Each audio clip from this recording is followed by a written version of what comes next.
Here's a pair of the JBL Live 660 NC headphones. I'm going to show you how to pair and connect these directly to an iPhone via Bluetooth. The iPhone that I'm using here is an iPhone 16e. So the first thing is, let's put the headphones in the pairing mode, okay? So I have the headphones here. I'm going to go ahead and turn it on. I'm just going to slide this up, that slider. Now wait 1 second.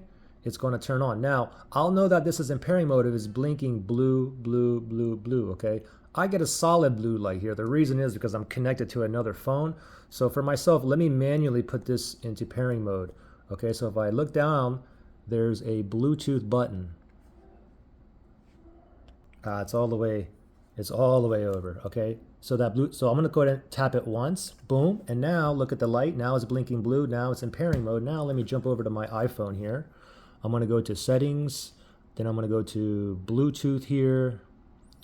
Bluetooth, make sure Bluetooth is on, and then let me scroll down, and that little spinny thing right there, it's searching for devices that's in pairing mode near me. These are still in the pairing mode. It did find the JBL Live 660s right there.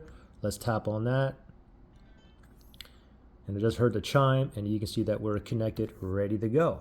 Now, if you had any kind of issues pairing or connecting these, you can always factory reset these. If you need to do that, look below in the description area for that link.